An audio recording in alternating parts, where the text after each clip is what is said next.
মামনি কি হয়েছে? আসতে বাধ্য হলাম ঋতুরাজ। মামা ফাইনালি তুমি আমাকে দেখতে এসেছো। বাট মামা তুমি তো হসপিটালে গিয়েছিলে, কিন্তু একবারও তো আমার সঙ্গে দেখা করলে না। আমি তোমার সঙ্গে দেখা করতে আসিনি বলে যে তোমার কোনো অসুবিধা হয়েছে তা তো নয় মা। যা তোমাকে বাঁচানোর কথা ছিল তিনি ঠিকই তোমাকে বাঁচিয়ে দিয়েছে। আসলে একটা খবর দেওয়ার ছিল, মানে আমাদের অঙ্কুশদাকে। মুন্নি তুমি বলো না।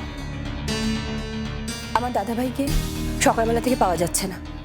He is missing.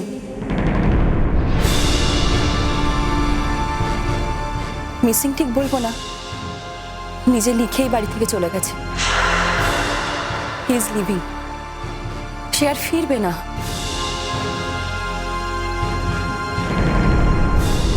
সে কি কথা, কেন? ও মা, সে কি? এই তো সবে বিয়ে হলো, এত সুন্দর সংসার আমরা নিজে গিয়ে দেখে এসেছি। তো কি হলো, হঠাৎ সব ছেড়ে চলে গেল? আর আমি তো শুনলাম যে ও রেশমিকে রক্ত দিয়ে বাঁচালো। কেন গেছে তা তো আমি জানি। থ্যাংক গড গেছে। কিন্তু লিখে রেখে গেছে কেন বুদ্ধি? কোনো ঝামেলা হয়েছিল? ছোট মা ও এমন একটা মানুষ যার সঙ্গে কারোর কোনো ঝামেলা হতে পারে না। ঝামেলা কিছু হয়নি, আমরা আসলে এখানে এসছি জানতে যে এখান থেকে কোনো সূত্র পাওয়া যায় কিনা ওর চলে যাওয়ার। ঠিক বুঝতে পারছি না, মানে উনি তো এই বাড়িতে আসেননি। কোথাও একটা আশা ছিল জানো তো মনের মধ্যে, এখানে এলে হয়তো অঙ্কুশকে খুঁজে পাবো, এখানে হয়তো ও এসেছে। কাল তো রেশমির কাছেও গেছিল, রেশমিকে তো ওই রক্ত দিয়ে বাঁচিয়েছে। মাম্মা একটা কথা বলবো, মানে বারবার এভাবে কেন বলছো বলো তো সবাই মিলে? মানে আমি তো ওনাকে বলিনি না যে আমাকে ব্লাডটা দিন, আমি তো ওনাকে বলিও নি যে আমাকে বাঁচান। উনি যদি বাঁচান আমাকে, আমি কি করতে পারি বলো? না না, তুমি কি বা করবে? কৃতজ্ঞ থাকবে। ও কৃতজ্ঞতা বলে এই শব্দটা তো তোমার অভিধানে আবার নেই। আমি তোমার মা, তো মা হিসেবে আমি কৃতজ্ঞ থাকবো। আর কি করতে পারি বলো তোমার জন্য? তুমি তাহলে আমাকে মেয়ে বলে স্বীকার করছো, তাই তো মামা? স্বীকার করি বা না করি, যে পরিচয়টা আছে সেটা তো আর অস্বীকার করে ছুঁড়ে ফেলে দিতে পারি না, তাই না? দেখো রেশমি, আমি এই কথাগুলো বলার জন্য কিন্তু এখানে আসিনি। শুধু তোমার থেকে জানতে চাইছি, যদি তুমি কিছু জেনে থাকো অস্বীকার করো না, সবটা বলো আমাকে। মামাম তুমি কি জানার কথা বলছো? আর আমি কি করেই বা কিছু জানবো? আমি তো অসুস্থ ছিলাম, তাই না মাম্মা? তোমার সঙ্গে তোর কথা হয়েছিল, ও তো তোমাকে দেখতে গিয়েছিল হসপিটালে। কি কথা হয়েছিল আমি এটাই জানতে চাইছি রেশমি, সত্যিটা আমাকে বলে দাও। মামা ওয়েট ওয়েট, মানে এরকম এক্সাইটেড হয়ে যেও না। মামা তুমি আমাকেও সন্দেহ করছো? কেন ভাবে আমাকে সন্দেহ করছো? কেউই আমার সন্দেহের তালিকার বাইরে নয়। ইনফ্যাক্ট আমি নিজেও নিজের সন্দেহের তালিকার বাইরে নই রেশমি। আমি ভালোভাবে জানতে চাইছি রেশমি। রেশমি, আমি তোমার কাছে রিকোয়েস্ট করছি, যদি অঙ্কুশের সঙ্গে তোমার কোনো কথা হয়ে থাকে, যদি তুমি অঙ্কুশকে কিছু বলে থাকো যার জন্য ও আজ চলে যেতে বাধ্য হয়েছে, সত্যিটা বলে দাও রেশমি। আমাদের বদ্ধমূল ধারণা যে বড়দা এই জন্যই চলে গেছে। তাই বদ্ধমূল ধারণাটি তোমার হলো কি করে? কদিন চেনো যে এত বড় বড় কথা বলছো? কি হচ্ছে নাকি? বুবলু, তোমার সামনে তোমার স্ত্রীকে ওরা যা খুশি তাই বলে যাচ্ছে, প্রেসার ক্রিয়েট করছে, অপমান করছে, তুমি চুপ করে আছো, সেই জন্য আমাকে তোমার হয়ে ফাইট করতে হচ্ছে। ওর মায়ের শ্বশুর বাড়ির লোকেদের এত বড় অডাসিটি, আমার সামনে আমার বাড়িতে ঢুকে এসে আমার নাত বউয়ের উপর চোটপাট করছে। আপনার কথাটা সংশোধন করুন। আমি ওর মা নই। জন্ম দিলে যেমন মা হওয়া যায় না, তেমন পালন করলেও যে মা হওয়া যায় এই কথাটাও সত্যি নয়। কথাগুলো না সব ক্ষেত্রে সত্যি নয়, সুতরাং মা শব্দটা অন্তত ওর ক্ষেত্রে ব্যবহার করবেন না।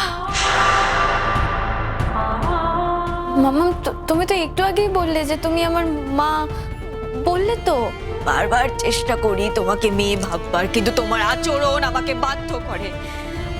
থাক রেশমি, তুমি অসুস্থ ছিলে, তুমি সুস্থ হয়েছো এখন। আমি এমন কোনো কথা বলতে চাই না যে তুমি উত্তেজিত হও। উত্তেজিত করতে চাও না বলে এভাবে আমার শ্বশুর বাড়িতে এসে আমার কোথাও শান্তি নেই, জানো তো মাম্মা। এই জন্যই আমি নিজেকে শেষ করে দিতে চেয়েছিলাম। আমি প্রথম দিনই তাহলে ঠিকই চিনেছিলাম একটা ক্রিমিনাল তো কাউকে শান্তি দেবেন না, কাউকে উনি শান্তি দেবেন না। প্রত্যেকটা মানুষকে উনি শেষ করে তবেই ছাড়বেন, জাস্ট ফিনিশ করে দেবে। আসলে ওর তো এইটাই কাজ, তাই না? প্রত্যেকটা মেয়েকে ভোগ করা হয়ে গেলে তারপরে এভাবে চলে যায়।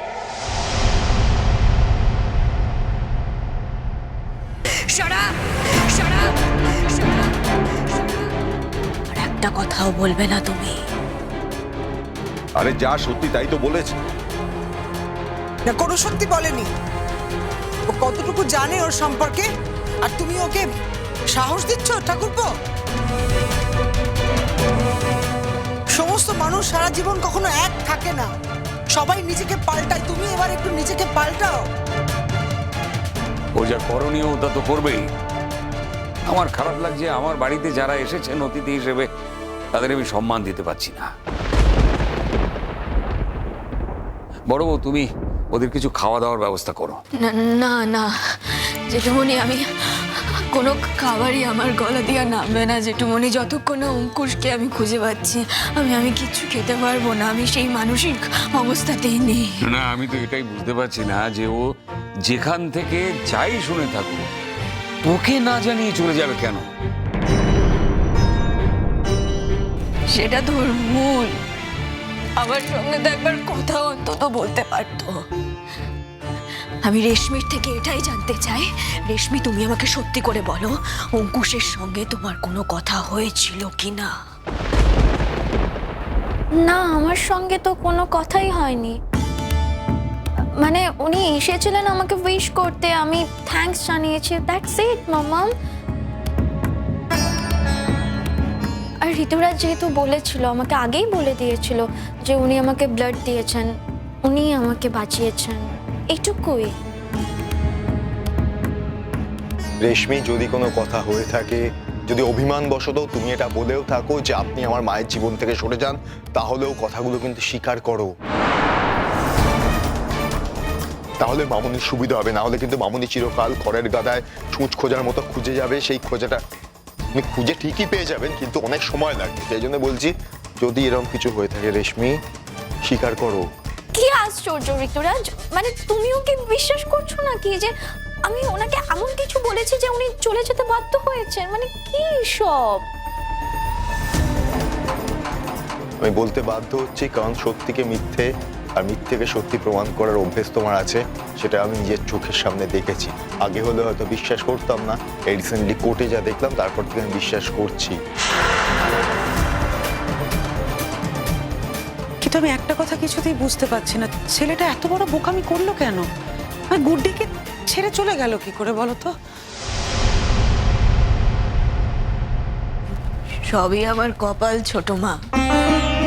কখনো তো জীবনে সুখ সহ্য হয়নি না, অনেকেরই আমার সুখ সহ্য হয় না, হয়তো স্বয়ং ঈশ্বরেরই আমার সুখ সহ্য হয় না, তাই এরকম একটা ঘটনা ঘটলো আমার সঙ্গে। তবে আমি তোমাকে বলে রাখছি, আমি সবাইকে বলে যাচ্ছি, এত সহজে কিন্তু আমি হাল ছাড়বো না, এত সহজে কেউ আমাকে হারিয়ে দিতে পারবে না।